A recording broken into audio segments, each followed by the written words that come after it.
Good morning, everybody. Good morning to members, officers, press and public attending this corporate parenting panel. My name is Councillor Stephen Rowe. I'm the chairman for the panel. Councillor Cleo Periton-Williams, vice chairman of the panel, is also in attendance. Before we move on further with the main business of the meeting, can I remind you that the audio-visual feed of this formal public meeting is being broadcast live via the County Council's website.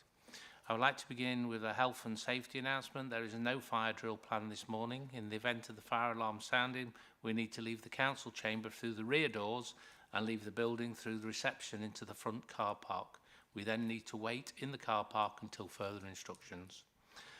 May I remind you that mobiles, laptops and iPads should be on silent mode for the duration of the meeting. If you wish to ask a question or make a statement in the course of the meeting, can you please raise your hand? Can I also remind members of the panel to switch on their microphones when invited to speak close to the microphone, and to switch their microphone off after you've made the contribution. Requests to speak will be collated by the Vice Chairman. Can you keep your questions and contributions succinct and concise? Right, we'll move on to the formal agenda. The first item is apologies for absent and replacement members. Emily, do we have any apologies, please? Thank you, Chairman. We've received apologies from Anne Wright. Thank you very much. Do any members wish to declare any interest that has not been declared previously in their pecuniary interest forms? Okay, no declarations made. Thank you very much. Item 3, minutes of the meeting of the panel of the 9th of March 2023. This item is to confirm the minutes of our previous meeting, which can be found on pages 3 to 8 of the agenda pack as a correct record. Could I ask for a proposer, please? Yeah, Councillor Whittington. And a seconder, please. Councillor Higgs. We will now vote on the minutes. You're voting on whether you agree that the minutes are a correct record. All those in favour, please raise your hands. Thank you. I think that was unanimous. These minutes are agreed as correct and accurate record. Item 4 is announcements by Chairman, Executive Council and Lead Officers.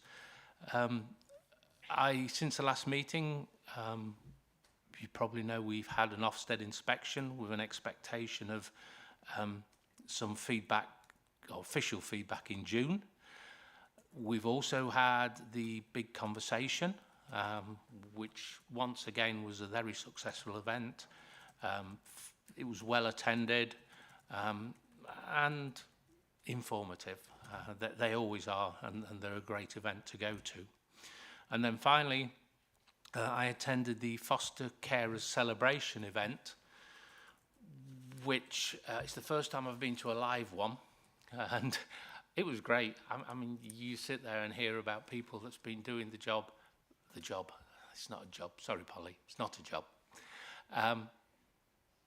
30 years, 80 children. And some of these are challenging children. And it really was good. And I just wanted to invite Deborah just to give us a couple of minutes before we move on to something else. Thank you, Deborah. Thank you, Mr. Chairman. The annual fostering event, the celebration event, was actually held in person for the first time since the pandemic, and it was just joyous really for everybody to be together in this very same room.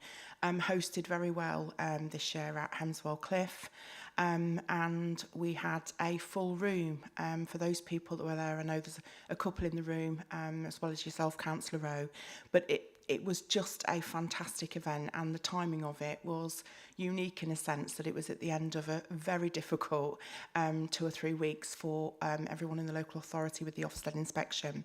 However, it was joyous. The room was full of gratitude and celebration.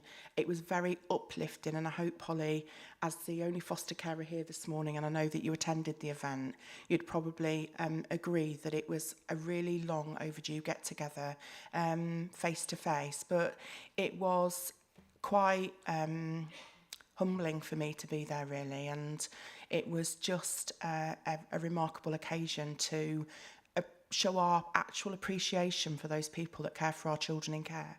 And as I said on the day, without them we couldn't do this, and they are an incredible group of people. So thank you to those people that did attend. And Richard was there as well from the IRO service, and Laura from one of the locality FAST teams. And it was just a fabulous joined up event together with the virtual school to recognise and celebrate what our foster carers do and how brilliant they are. So thank you, Mr. Chairman. Polly, did you want a word from the other side? I know I hadn't warned you. Yeah, I just thought it was just really lovely. I mean, obviously, we heard lots of different stories about lots of different foster carers. And it's also, as foster carers, just nice to get together and just realise all the hard work we all got and been doing. Thank you, Polly. Something I should have added in there, which I didn't. The foster carers are obviously the important side, but actually the way that the LCC people work with the foster carers, I think, is equally important. And we got some super stories from that side as well. So a real good event. Do the lead officers have any announcements? Yes, Tara. Thank you, Mr. Chairman. Yeah, I'm really delighted to announce that over the last few months, particularly Andy and the commissioning team have been working together on a bid for some Department for Education grant funding to look at Staying Close, Staying Connected project. It's a little bit similar to our current Staying Put programme, whereby young people can remain with their foster carers when they become care leavers to maintain those really important relationships and get that wraparound support. So this is very similar, but it's really targeted at those young people that are in residential care. So again, there can be that gradual transition, and they can stay connected with the most important people that have been with them throughout their journey into care. I don't know if you want to add anything else. I think it's 1.3 million over 2 years, the grant funding. So we're absolutely delighted to have been chosen.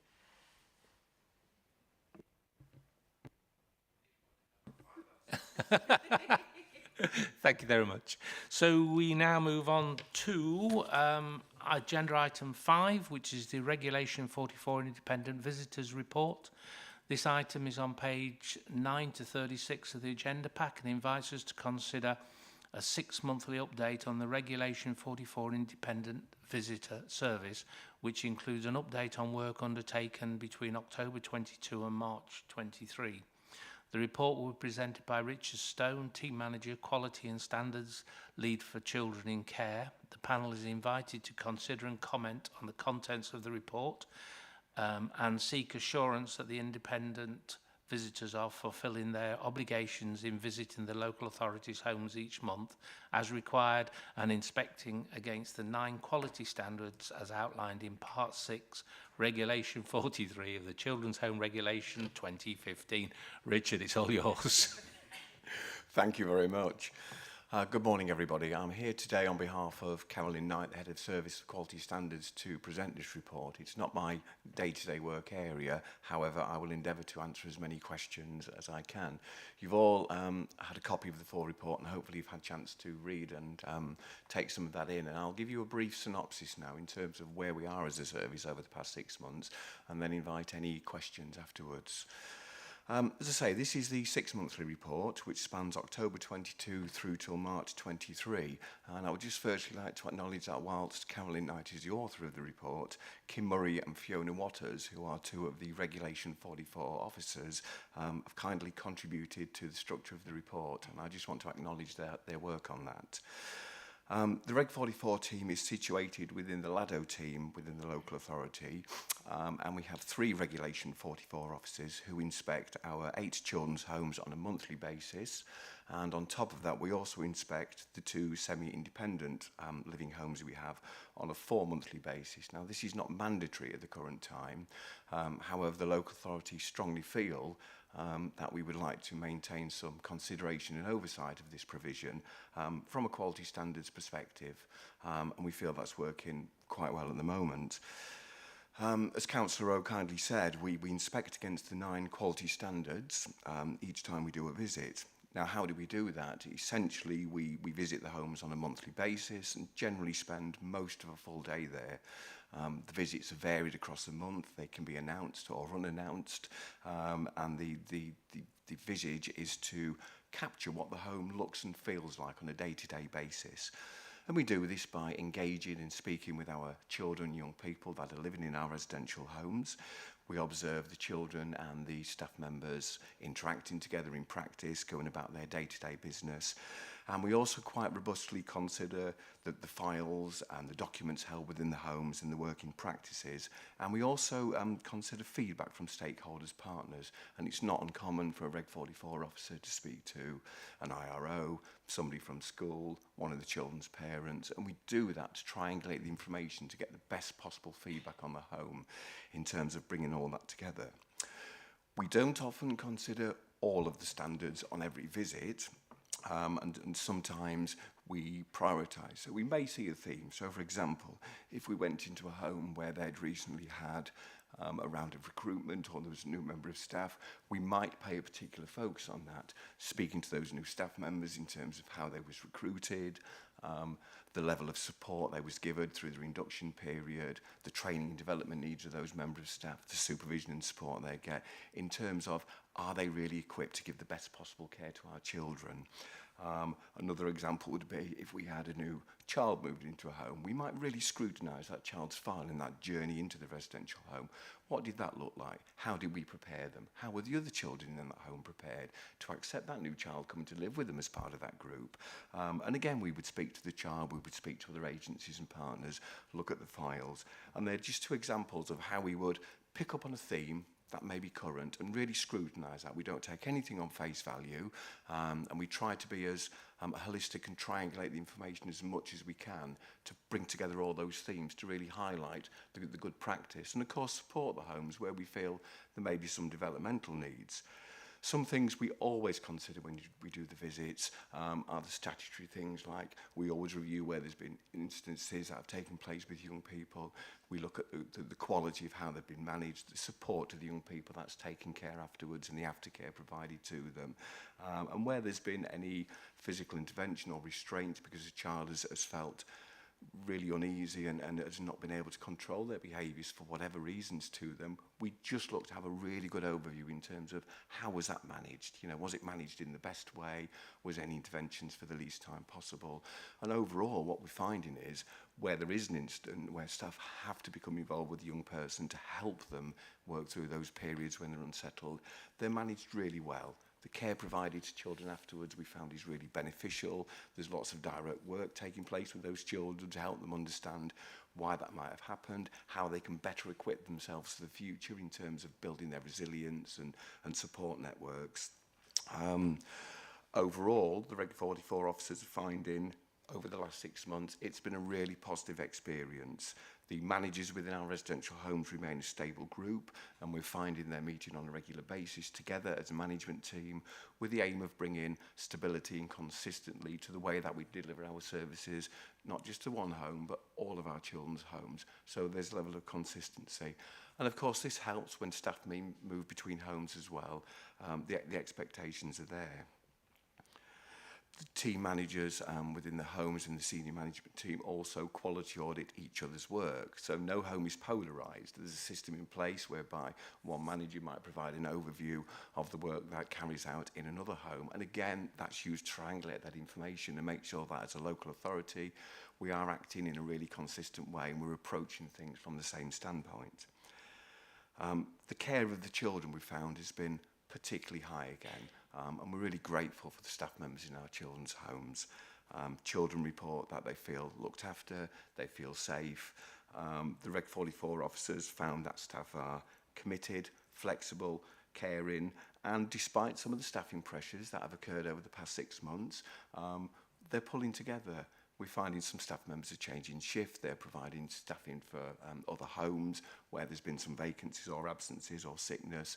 And again, that it's just testament to the commitment of those staff members in terms of really making sure that not their home, but all our children's home function in the very best way they can. But above all, they're creative. I'm really pleased to say today that at the current time, all of our homes are rated either good or outstanding. And again, there's some more analysis of that within the report. And that's testament to the hard work that goes on. Our staff in our residential homes continue to work really closely with the young people and their birth families. And what we know from experience and history and research is that as children become older and they start to leave the care system, they often want to reconnect with their family members. And our residential homes are particularly adept. They often supervise family time outside in the community. They help children maintain those links. And over the past 3 years, the landscape has changed. That's become more creative. There's telephone calls and Teams and video calls, and the staff are using whatever tools they can to keep those children connected to their network, because that's really important for their identities and who they are as people. And obviously there's some challenges in group living, but children still have biological families and families of origin, and the staff are particularly good at keeping those connections there and keeping those connections really, really strong, which helps them in later life as they start to move on into adulthood. In terms of the young people within our homes, they all have individual care plans. They have regular updates to these care plans, and their risk assessments are updated on a regular basis. And the Reg 44 officers see this. They scrutinise and consider the files for the children.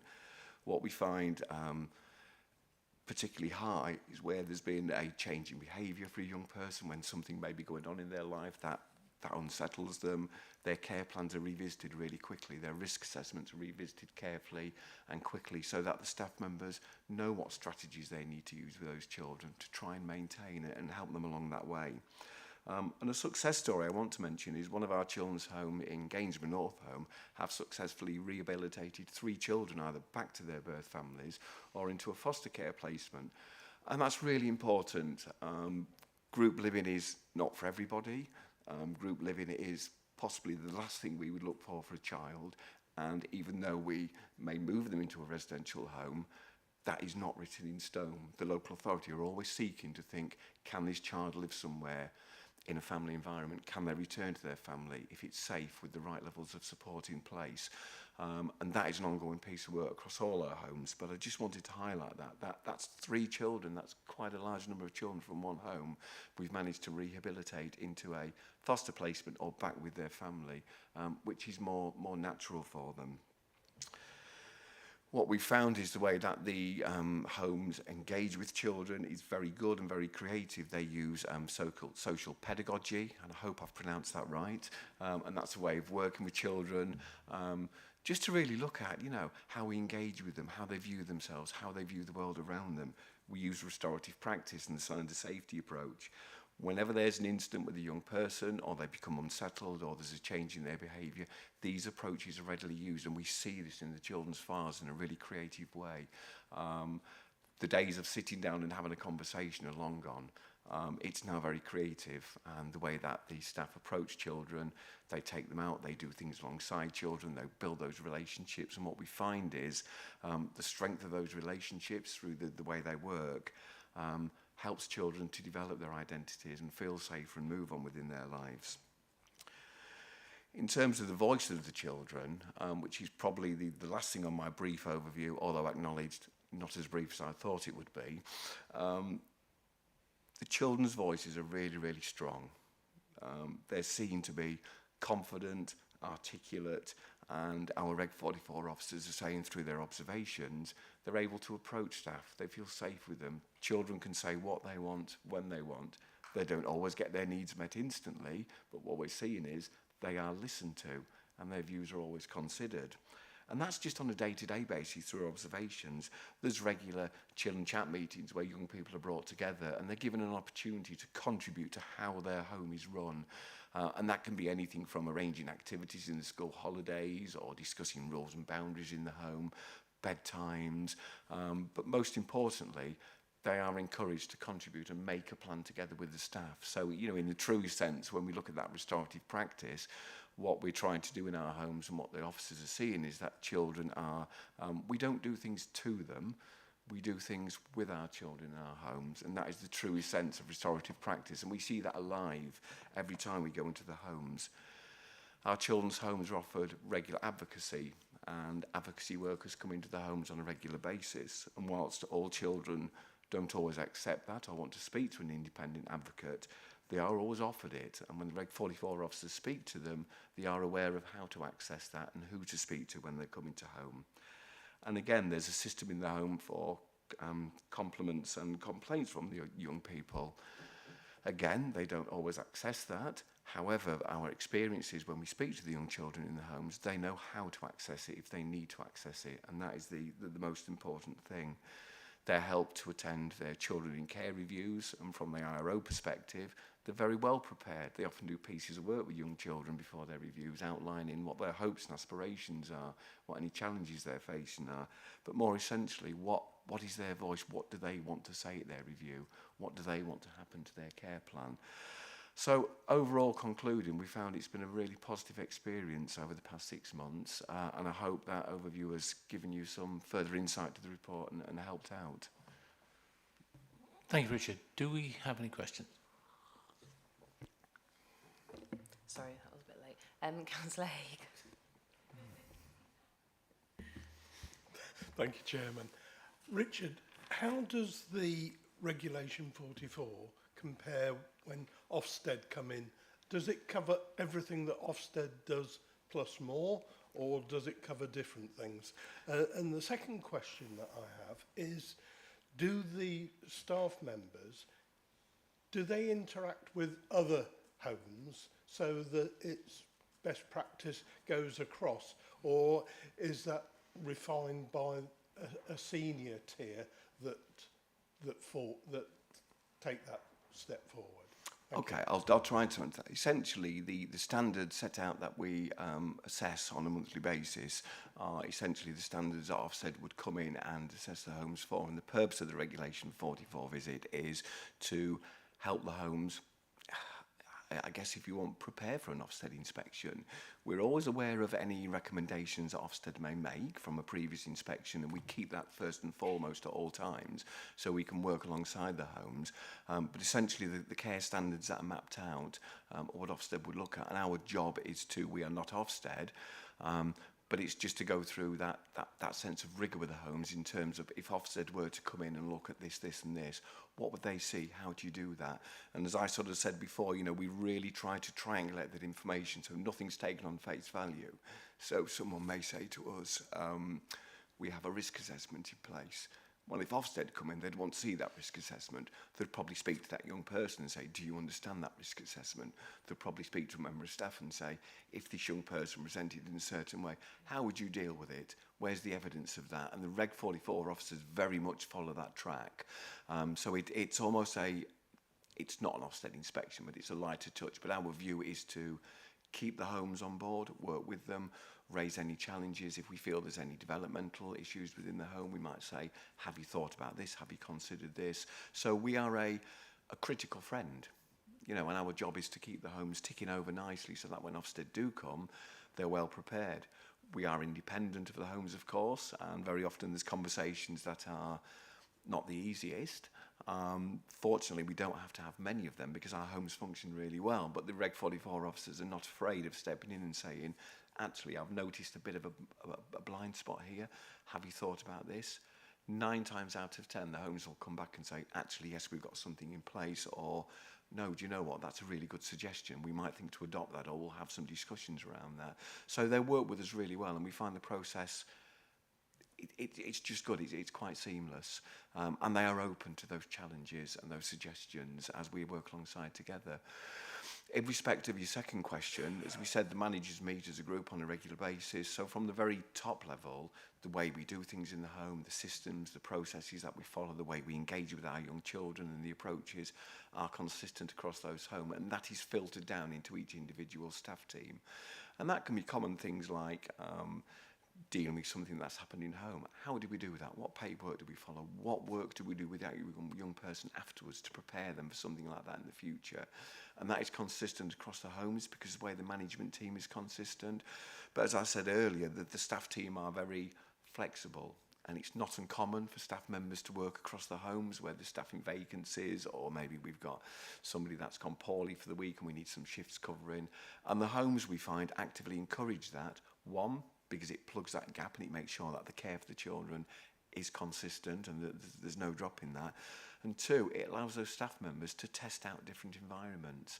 And actually they're bringing skills across the homes and they're sharing those skills and positive ways of working together. So that cross-pollination we find really, really works well. So what we have in Lincolnshire is a really coherent team of workers that work across all our individual homes that have children with very different needs, but we do have that really consistent approach towards them.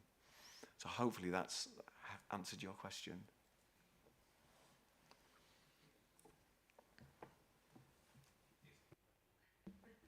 Thank you, Mr. Chairman. Yeah, I'd just like to add some more to your question, Councillor Haigh. So I'm the responsible individual for all of the children's homes, and particularly the Regulation 44 officer is part of the quality assurance that I need to ensure that on a day-to-day basis, outcomes for children living within residential care are improving. It's around really high support and high challenge, and certainly we've been able to identify potential themes emerging through the Regulation 44 officer's visit that we've been able to look at across the home and develop new practices. I think more importantly as well is in terms of the children's homes managers, we have a peer review process. So managers from, for example, Eastgate will go into Northholme and undertake a mini peer review. Again, high support, high challenge, and that's replicated across all of the children's homes. So for me, it's not always about being Ofsted ready, it's about improving those children's outcomes on a day-to-day basis, which the Regulation 44 team certainly do add that value. Thank you. Councillor Whittington. Yes, thank you very much indeed. Thank you, Mr. Chairman. Thanks, Richard. Very, very good report and very, very positive report to come out. And I'm sort of really pleased that you know we're into very good services. It's just really sort of tying up a couple of just one really loose end. On Appendix A, the Ofsted inspections, pages 25 and 26 and 27. Obviously, all of the homes have been graded either good or outstanding, which is great to see. However, there are a couple of requires improvement. One of the Lincolnshire secure units around children's education and learning, and then at Northholme, a couple around how well children and young people are helped and protected, and effectiveness of leaders and managers. Obviously, I've just said it's a really great report, and it is, but just if you could let me know what steps are being taken to close the gap on those three things. Thank you. Okay, I'll try to answer that, and you might want to chip in, Tara, at some point. But essentially, when Ofsted visit, if they realise or recognise there's an area that the local authority will need to improve in, each home will have an action plan to actually address those issues. The Reg 44 officer is alerted to that through the visits, and as I said before, if there are any developmental needs within the home, the Reg 44 officer will probably make that a primary focus of some of the visits. As we said, we don't look at all of the standards all the time, but where there are emerging themes and patterns within a home, the officer might give a particular scrutiny on that. So if, for instance, one of the challenges was around safeguarding children, just thinking off the top of my head now, and that was a way of how we are recording instances and supporting children afterwards, then the Reg 44 officer would take more of a particular interest in that, and their job is to make sure that where there's an action plan or some development in the course of action, they will scrutinise that, they will look at that, they will talk to the home and say, how is this plan developing, you know, what changes are you making? Are they being sustained? Are you noticing the benefits from these changes? So, you know, we are there in the background all the time to make sure that those plans moving forward are addressed with the view of in the future to obviously improving that rating should Ofsted return again. I don't think anyone else has indicated to ask any more questions, but I've just got I'm really pleased to hear about Northholm, because I used to be the visiting councillor, and I used to really enjoy going to visit it, actually, which I don't know if that's how you're supposed to enjoy it, but everyone always was really, all the children seemed really actually genuinely quite happy, and all the staff were happy, and it was just it was a really nice place to visit. So I'm really pleased to hear about how their fantastic progress. So cool. It's lovely, thank you. Yeah, I used to be the Reg 44 officer for Northholm, so I can probably mirror that. And just before I do conclude, I just want to make an interesting point. Over the past 2 or 3 months, we've had some staffing challenges in the team. So myself and Paul Fisher have actually been out and done a couple of Reg 44 visits ourselves. And I went over to Eastgate. Now, having not visited them in a Reg 44 capacity for about 2 years, I was just literally astounded. There's been some changes in the staff team. There's some new children moved into the home. But I walked away feeling it was a little bit deja vu, if I'm honest. The level of care and enthusiasm of the staff hadn't wavered at all. So despite all those changes, I was presented with something that I'd seen 2 years previously. And that's just testament to how, as a local authority, we're working.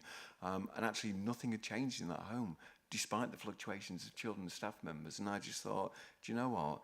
We're getting this right. The children were happy. There were some really good outcomes for them. So just to mirror your comment, really. Right. Couple of things from me. I think we'd be remiss if we didn't mention Beacon. I know we're on to good now. Was a review done of the Regulation 44 visits with regard to the Ofsted rating to look at whether we actually missed something or whether we just actually disagreed with Ofsted, which is obviously a thing. So firstly, just a few words about that, please. Thank you, Mr. Chairman. Yes, I mean, we were very, very disappointed in respect of the Ofsted judgment in relation to the Beacon.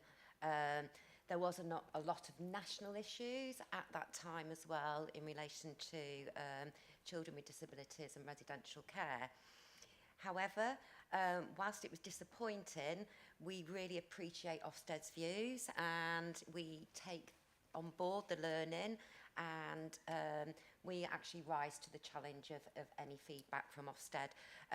So immediately, we had a series of meetings and action plans, and the Regulation 44 team were absolutely integral to kind of supporting us around the safeguarding element and recording element of the quality standards. It was a huge multidisciplinary effort, and I think, as you will see, when Ofsted came back in again, we had gone from inadequate up to good in a short space of time, and that was because of the absolute rigour of the children's home staff and the manager, the Regulation 44 team, our local authority designating officer team, and the children's social work teams. So it was a team effort. But yeah, we absolutely do learn every single time from each Regulation 44 visit to each Ofsted visit. Yes, whilst it was difficult, we've certainly turned the Beacon around. Right, thank you for that. I also read Albion Street. The young people have come up with rules, guidance on visitors, which I thought was quite interesting. I'd be interested in seeing that at some stage. Is this something we've gone back to the other homes about and seen if the young people felt that the way the visits happened weren't quite in line with what they would like to see or not? Yeah, absolutely. In terms of sharing that learning across the residential estate with our peer reviews and then feedback from Ofsted and Regulation 44 visits, Albion Street were absolutely right. You know, we have to remember that these children's homes are the children's homes, and actually, you know, they should be like a family environment. And so for those young people, children, young people, Albion Street, to actually say, actually, this is what we expect of visitors, this is our home, was absolutely brilliant from them. And that is replicated across the children's residential estate. Could we share their requirements across the committee, please? Because it's not in the report. What they're asking to happen for visits, just a copy of that out, please. Yes, yeah, Yeah. absolutely. I'll circulate that, Chiara. Is that, Yeah. Yeah, That'd be great. thank you. Richard, thank you very much. I move that the panel receives and endorses the report and that we commend on the work undertaken to date and that we are satisfied with assurances received that independent visitors are fulfilling their obligations in visiting the local authorities' homes. Can I ask you to raise your hands if you're in agreement, please? That is great. That's unanimous. Thank you. So we now move on to item 6, Independent Reviewing Service Annual Report, 1st of April 2022 to the 31st of March 2023. This item on pages 37 to 62 of the pack provides the panel with a summary and overview of the Independent Reviewing Service for 2022 to 2023. The report provides us with evidence relating to the Independent Reviewing Officers Service in Lincolnshire as required by statutory guidance and sets out updates on work undertaken over the year.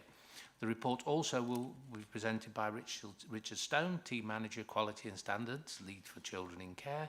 The panel is invited to consider and comment on the details contained in this annual report on the Independent Reviewing Service and seek assurances that the independent reviewing officers are fulfilling their obligations in respect of children in care, and that comments on the proposed service priorities for 2023-2024, which are outlined on page 37 of the agenda pack. Thank you once again, Richard. Thank you, Mr. Chairman. Okay, I'll provide you all with a brief synopsis, and then again I'll ask you to raise any questions afterwards. This report is in respect of the Independent Reviewing Officer Service, but just a point to note that within Lincolnshire, the IRO and Child Protection Chairs share a dual role. So whilst they are the IRO for the children, they're sometimes the Child Protection Chair for the children. And we find this brings continuity for our children. So for instance, where a child's been on a child protection plan, sadly they have to move into care, then their IRO would be formally their child protection care. So they already know that child, they know about them and their world, they know the parents, so it offers some continuity. But today I'm not going to focus on the child protection chairs, as that's reported separately to the LSEP, and I'm going to focus on the IRO role. As you'll see mapped out in the full report you've all had access to, the IROs work to the IRO handbook, which is provides the statutory framework in terms of how we work with our children and young people to quality assure their care plans and support them through their care journeys. And just some of the headlines. Over the past 12 months, the number of children in care in Lincolnshire has remained higher over the past 3-year period. However, during the past 12 months, this has settled somewhat and it doesn't seem to be rising as much as it was.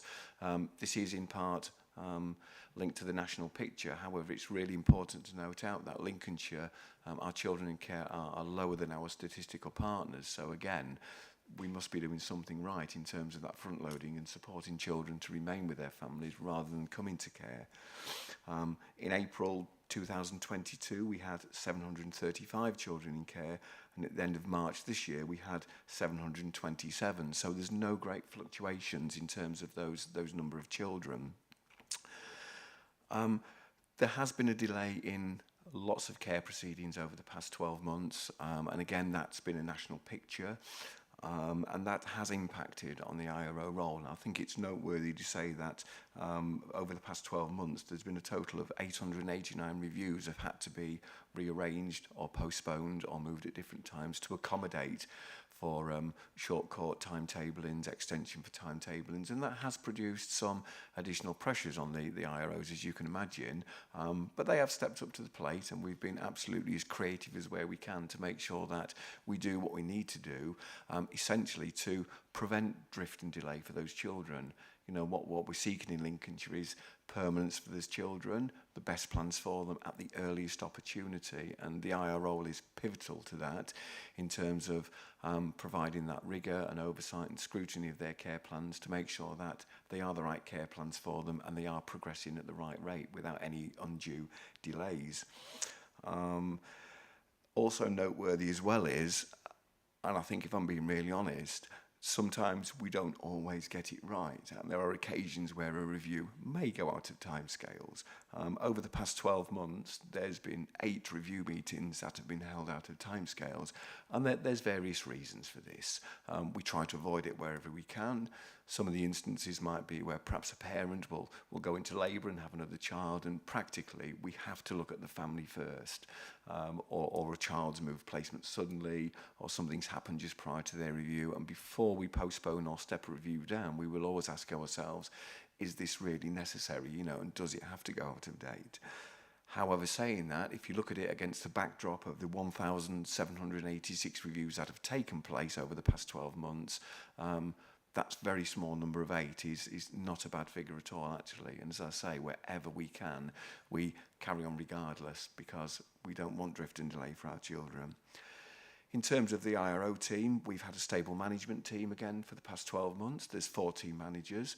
There's myself, who takes the lead for children in care, my colleague Debbie Johnson, who takes the lead for children on child protection plans, my colleague Paul Fisher, who oversees the LADO and the Regulation 44 officers, and then our other colleague Philippa, who oversees quality assurance, learning and development, participation in the liaise service.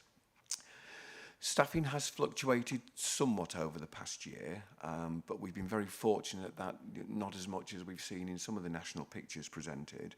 We've had 3 IROs leave our service and leave their posts. Fortunately, 2 of them, whilst we were very sad to see them leave, they have maintained posts within Lincolnshire, and they decided they would want to go on and try something else. So all those skills and knowledge we've still managed to retain and harness within Lincolnshire, which is really positive, although very sad to see them go. And 1 person left for personal reasons. We do currently have 4 vacancies within the team, and they are filled with agency workers at the moment. And I'm sure I don't need to go into, some of the pressures that the agency workers pose to the local authority, and we manage that wherever we can. However, we're very clear in the service we need the right people to do the right job, because it's a very crucial job. We've had a successful recruitment campaign, and I'm pleased to say we've just recruited 4 new independent reviewing officers, and we're just going through the employment checks at the moment. Final offers has been made, and we envisage them starting within the next 2 months. So very shortly we will have a fully established team of permanent independent reviewing officers with no agency workers, which I'm sure will bring some further continuity and stability for our children and young people. And I've spoke about the number of children in care reviews we held last year. We're also responsible for chairing short-term breaks for children with disabilities, and we chaired 60 of those over the past 12 months. That's 60 children we're overseeing. We've had 1 young person subjected to secure accommodation under Section 25, which is a reduction on the amount of children we had during the previous 12 months.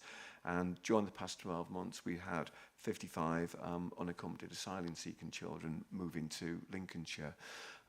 Most of them are predominantly residing outside of Lincolnshire in locations such as Peterborough, Derby, and we've got 2 of 3 of our UASC children based in London. As a team, what we decided to do was to try and focus 1 or 2 IROs that could provide some expertise in that area. So we have 1 in the south and 1 in the north of the county.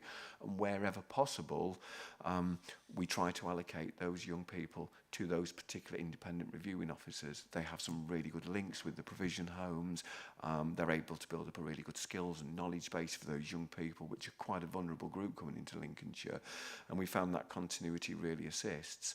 And just to answer a potential question, Councillor Hayes, yes, we cross-pollinate so that they work with each other. Some other IROs pick up these children, they're supported by their colleagues, so it's not just 1 or 2 of our IROs that are skilled in the area. We are building the skills base within the wider team there.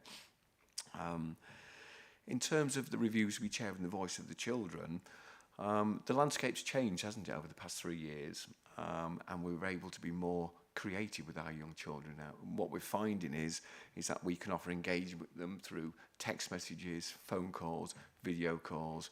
Our preference, of course, is still to see our children in person and have them at their reviews in person, because we feel it forms better relationship forming.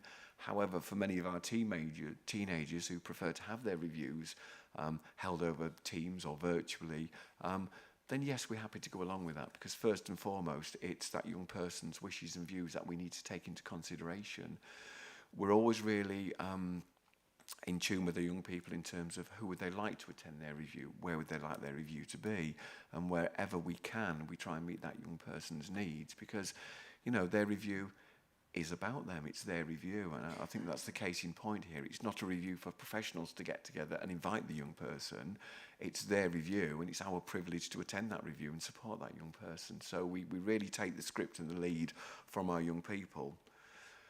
We have the consultation documents, and again, IROs are really keen to make sure that young people receive these before their review meeting. They're able to pass their wishes and feelings across, and the IROs always check in with their young people before the meetings to make sure they're prepared. Have they got any questions they want to raise in the meetings?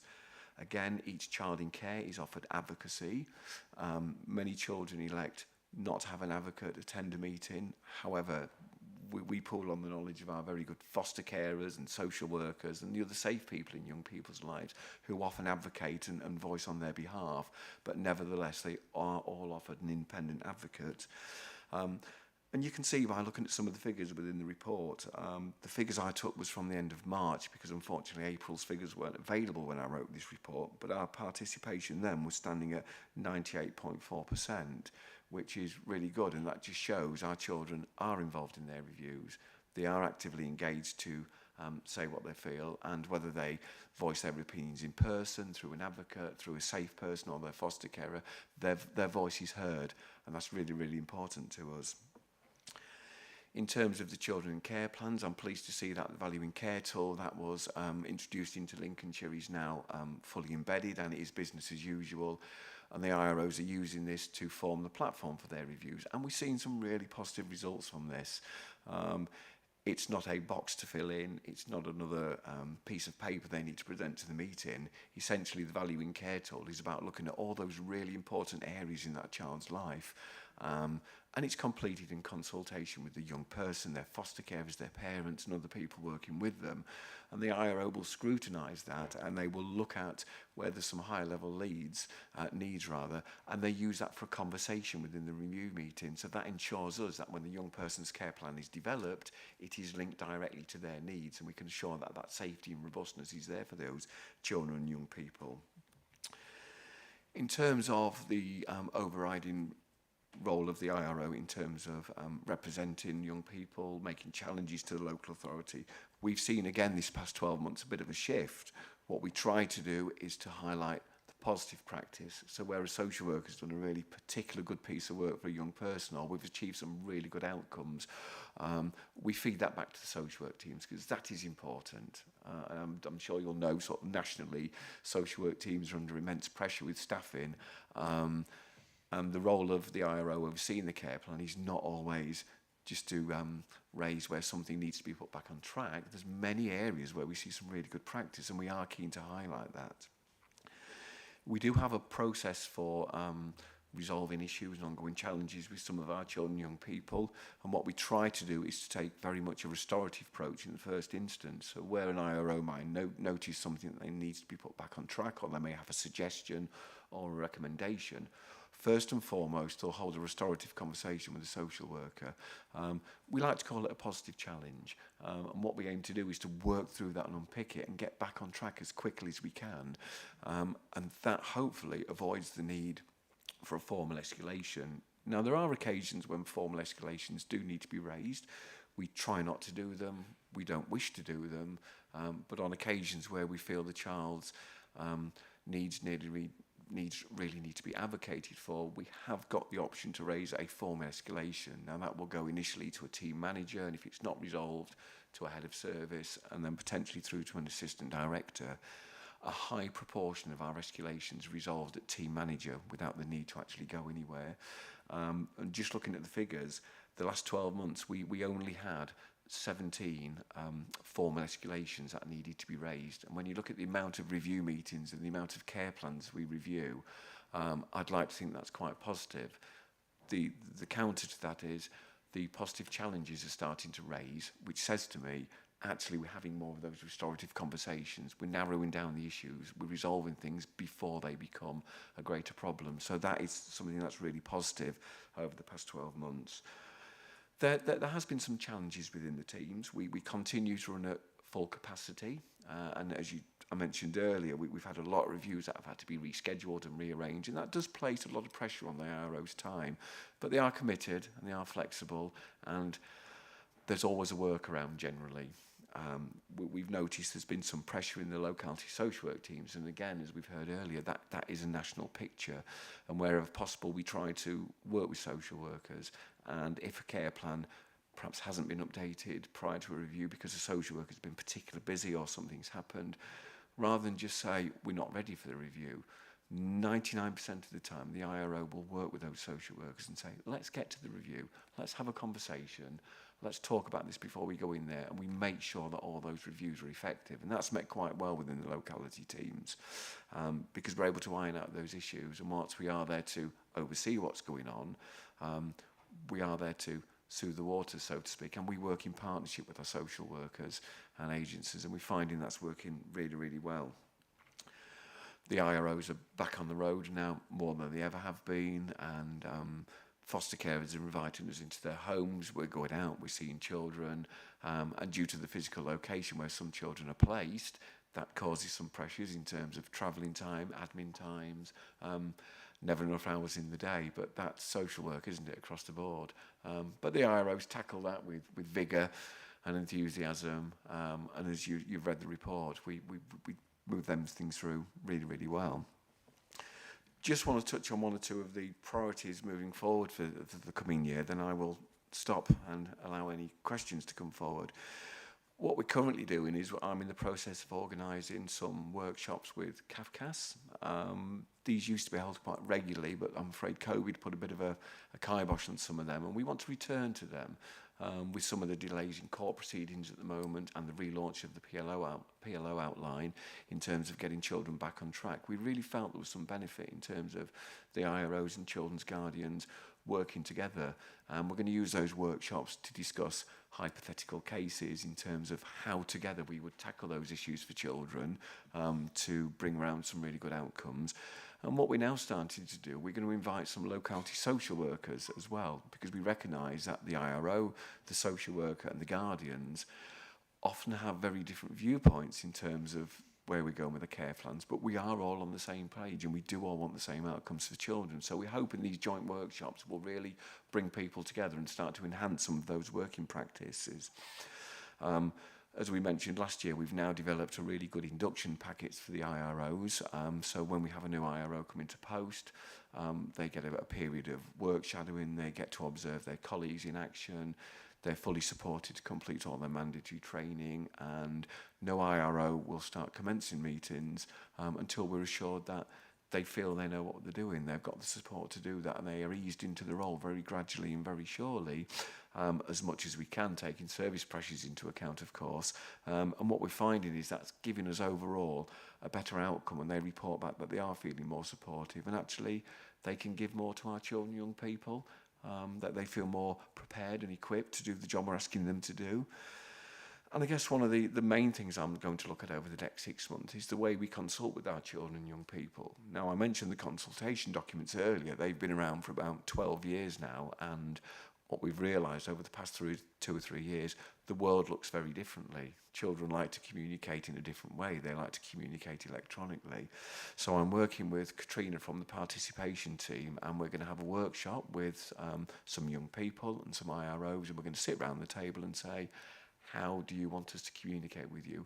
how can we let you know what our role is with you? What is the best way to do that? And we're looking at some words and pictures, some social stories, some leaflets, so that there's something accessible to all our children, young people, that they can keep with them and talk to their foster carers. And we're also looking to refresh the consultation documents, potentially with an electronic platform, so those young people that like to twit around on their phones all day, they can access it in a way that is meaningful to them, and hopefully by doing that will increase the levels of engagement with our young people.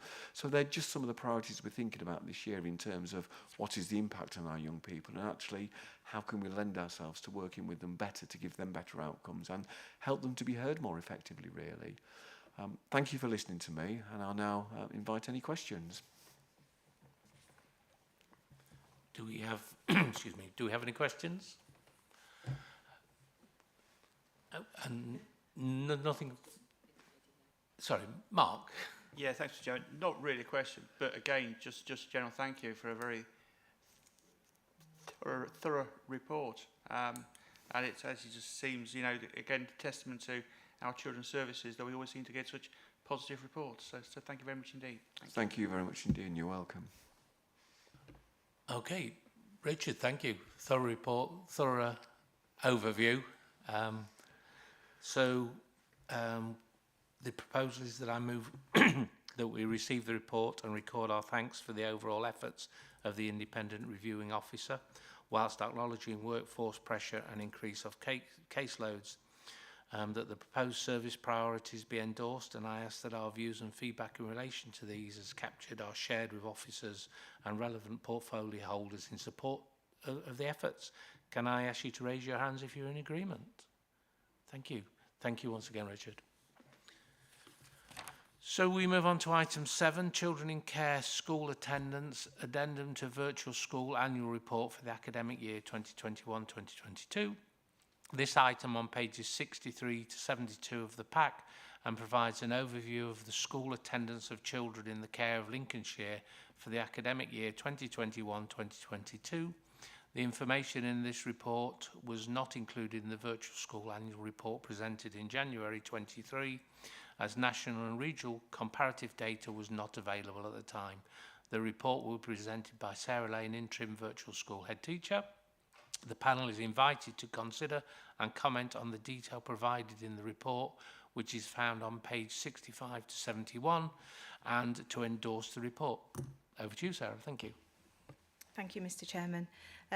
As just identified, this relates to the period of September 21 to July 2022 and wasn't included in the report written by the previous virtual school head teacher because of that lack of data, comparative data. There is an ongoing priority for our children in care to attend school regularly. We recognise it's an important consistency factor in their lives. It also enables their much wider life chances, but contributes as well to placement stability. So attendance has always and will always continue to be a high priority focus. As you'll see, the data does indicate some anomalies, particularly in light of the COVID lockdown, when there were different expectations for children attending school or not attending school. And as a result of that, this last academic year does show that there is a trend towards all children in Lincolnshire attending less regularly than national and statistical neighbours comparative data. And as the report also documents, there is an increase in illness as the key factor for a school attendance. Absence. As you're aware, over the past year, there's been a national focus on improving school attendance. This is a national area of concern. And the Department for Education published a document in April 2022 about working together to improve school attendance. And that very much puts a focus on all professionals and all bodies to be working to promote outcomes in attendance for all children. The document is looking at ensuring that schools have clear attendance policies, have dedicated school attendance leads and are really working more effectively with families to look at the potential barriers to school attendance and to try and work with the families more effectively to promote their children regularly attending. From the local authorities' perspective, there is now an expectation that Lincolnshire will be visiting every single school in Lincolnshire on a termly basis and holding a targeted support meeting. So this is being piloted at the moment this term with a view to, in September, there will be representatives from Lincolnshire County Council meeting with every single school in Lincolnshire on a termly basis to look specifically at that cohort of young people where attendance is a concern. The virtual school has been working with our inclusion and attendance team to strengthen the guidance to be shared at those meetings, particularly around our children in care, previously looked after, and children with a social worker, which is part of our ongoing extensions to our roles to promote outcomes. The local authority have also recognised the impact of emotional well-being on school attendance and introduced a ladder support pathway known as the EBSA ladder, emotionally based school avoidance ladder, and that gives a really clear package of support for schools, families, professionals and the young people who are experiencing extreme anxiety that's impacting on their ability to attend school. That was introduced, it's been in for about a year now in Lincolnshire and is becoming more embedded and has having really positive impact in looking at those small steps to help those young people who have got significant anxiety about attending school.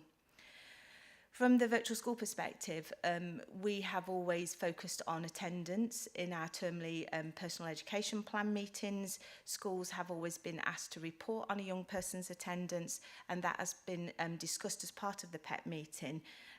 What we've done as a result of the focus, we've now added the descriptors of attendance, which I have included in the report, because the mantra very much in Lincolnshire is anything less than 95% is not good enough attendance. But we do have to recognise the journey for some of our children in care, and particularly those young people who may have come into care around the ages of 12, 13, 14. Some of those young people have had a history of poor school attendance, and we've had some children coming into care whose attendance has probably been around 20 to 30%. So whilst 95% is aspirational and we'll be working towards that, we need to do it at a pace that's right for that young person as well. So very much the mantra, that descriptor, is really helping everybody who attends the PET meeting understand what that percentage of attendance looks like, and then the PET meeting will focus very much on what can we all do to work together to promote school attendance.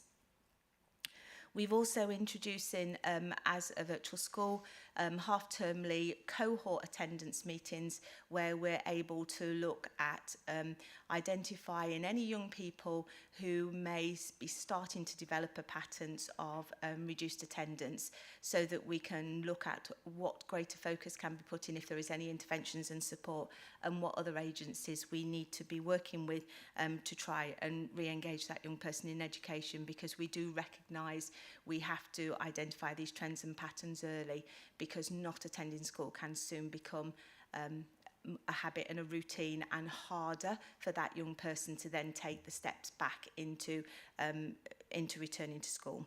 So it's a short, relatively short report. It would have been a one-pager in the annual report, but I just wanted to give that overview of what's happening nationally, what's happening in Lincolnshire, to reassure you that there is an increased focus now and everybody's working together to improve attendance, and more than happy to take any questions that anybody may have. Councillor Higgs. Thank you, Chairman. Sarah, the graphs are very revealing, but a better graph would be when a child comes into care, what they go on for schooling is shown, and how it improves during the stay in, rather than just quoting figures that you don't know where the child is starting from. If they're starting from not going for education at all, and then it progresses upwards, that's a far better indicator for somebody like myself. When we receive a child in care who has got little to no schooling in the past, do we try and, are we able to offer them one-to-one tuition to start the progress of them getting into the habit of education? Thank you. Absolutely, and thank you for the comments about the graph. And I think because we have always reported against national comparators, but we do track those individual journeys, and we can look at how we can present that in future reports. With regards when young people come into care, there will always be an initial personal education plan that's completed within 10 school days of them coming into care, and we'll be looking at where they are with regards to their attendance in school. For some of our young people, they may be deemed as being electively home educated. So parents, prior to them coming to care, may have chosen to educate them at home. And we have a team within Lincolnshire that would monitor whether that is good quality home education or not.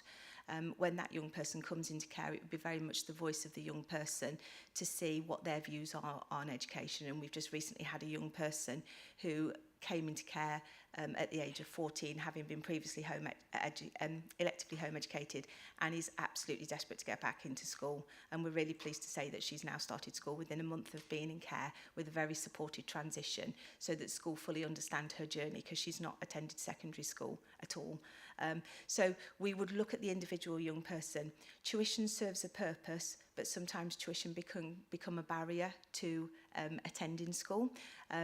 Particularly for some of our young people, it's about building relationships.